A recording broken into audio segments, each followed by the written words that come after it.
To learn about the off-grid lifestyle and to be inspired to live your dreams, click subscribe so you don't miss anything.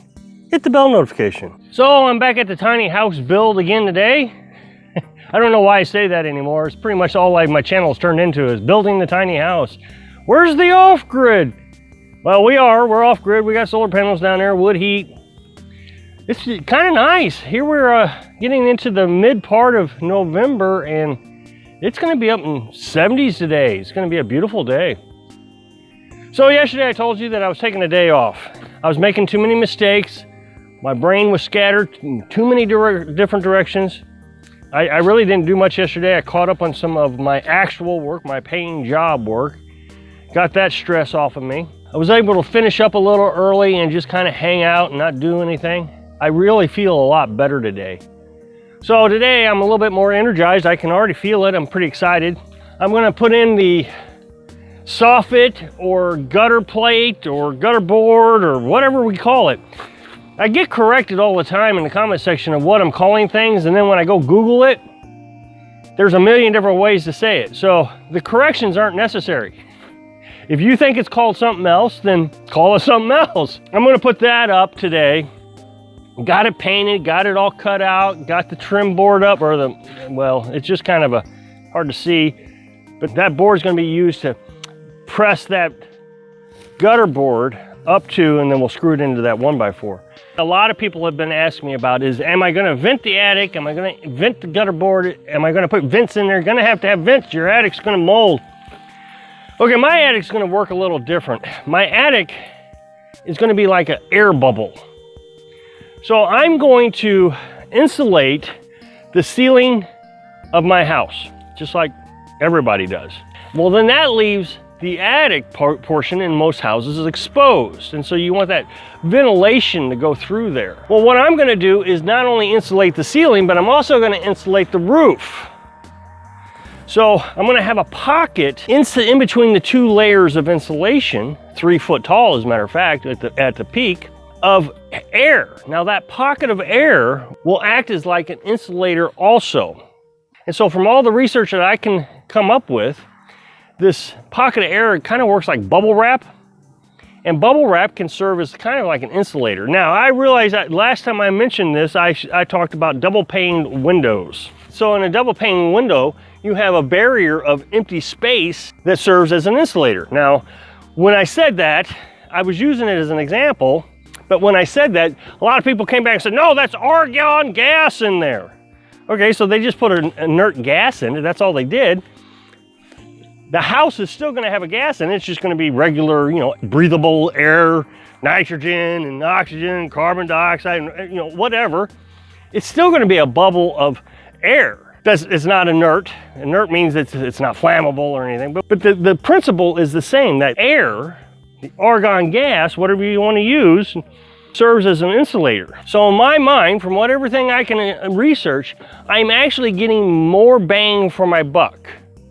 Because if I were just to use 2x6s on my attic, on my ceiling, and insulate it real thick with whatever it's called, R19, I guess, I would not get the same insulation factor as I do getting lower rated R value insulation, but doing it twice, using 2x4s, and getting that extra insulation from the air bubble.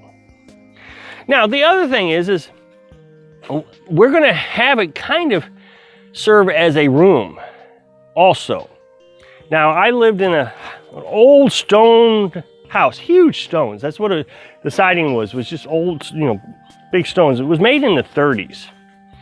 And they did a attic just like I have, with a gable, except it was, I don't know, 5 feet tall maybe, mine's 3 foot tall. You could actually go up there and do things. They use that as a space. They did the same thing that I'm doing. And it was really nice up there. You could go up there in the freezing cold and it would be, maybe a 10-degree drop in temperature. Now they have windows in it also. And I've been considering once we move out of the camper down there, I might remove the windows out of that and put them up here just so we could have a little fresh air in the summertime. Now, a lot of people said it's gonna get too hot in the summertime.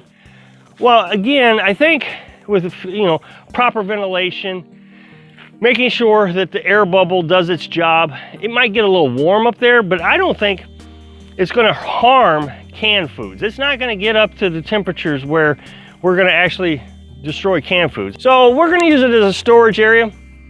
It's actually got a pretty comfortable space up there. I laid down up there pretending that, you know, I was sleeping up there. It's pretty comfortable, but we got our plywood. I got to secure that pretty soon. So once I get done with all the outside work, I can come in here and work inside on cold or rainy days. We're going to order the metal siding in just a few days. I would say another week or two. I'm going to get started on putting up that gutter plate or soffit plate. Okay, so the first thing I'm going to do is I'm going to hang this board on the fascia plate. That way when I slide my gutter board onto it, it'll hold it there for me so I can screw it in on one end and then come down and screw it down on the other end.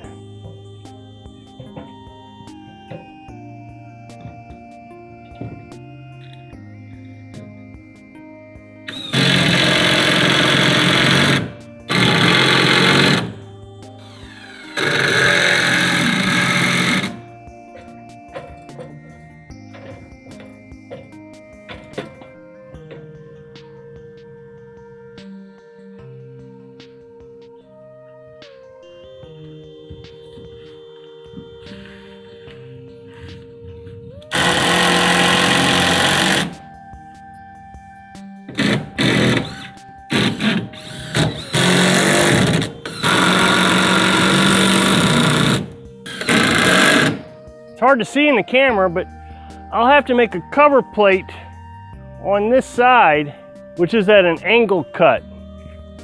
So I've been kind of dreading that. But now that the board is actually on, it doesn't look that complicated. But trying to imagine how to do that when none of the boards were on was very stressful to me.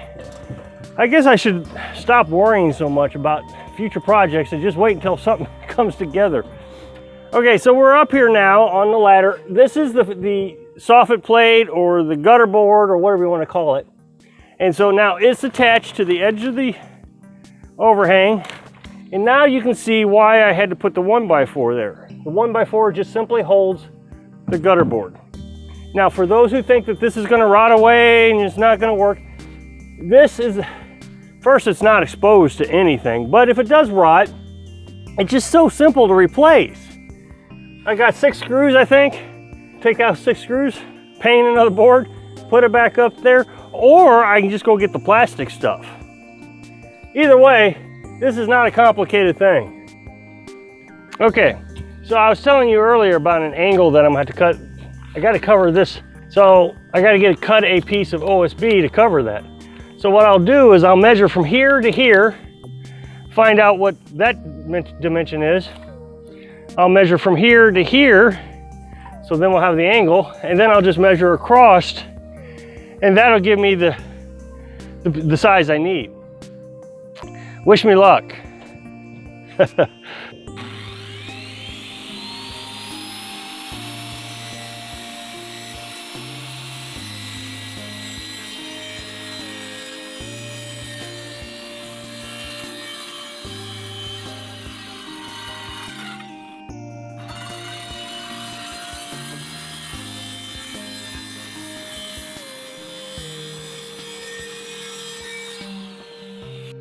Okay, so this is the first piece.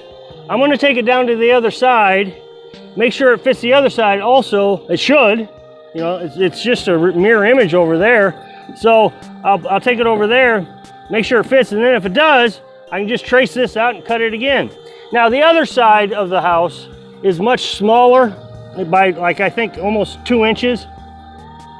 So I'll have to remeasure that side.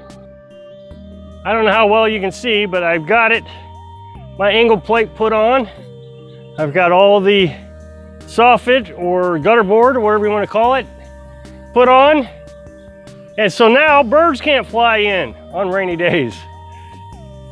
Again, I've said this many times, I can't tell you how good it feels every time I get something completed on this project. Just one project at a time. It's like, man, look at that. Isn't that cool? I mean, I just sit there and stare at it. Carolyn went in and sat down, Before, light would come in because it's exposed. Light would come over that. Well, now it's all closed in. The house is completely closed in. Sure does feel good. So tomorrow, I'll work on these gutter boards, or soffits, or whatever you want to call them. These are just decorative. They serve no function, whereas these over here were decorative and served a function because it was exposed to the outside. And like I said, birds could come in. I had a bird come in a while back, last time it rained, 2 days in a row. So Monday, that's tomorrow, I can get that finished. And then Tuesday, it's supposed to rain. So we're gonna go grocery shopping, and then I'll come inside. I'm gonna hang some insulation and do some little things. Maybe put the screws into the chimney on the wood stove. Just, keep moving forward, getting things done one by one. I hope I can inspire you to live your dream. Thanks for watching.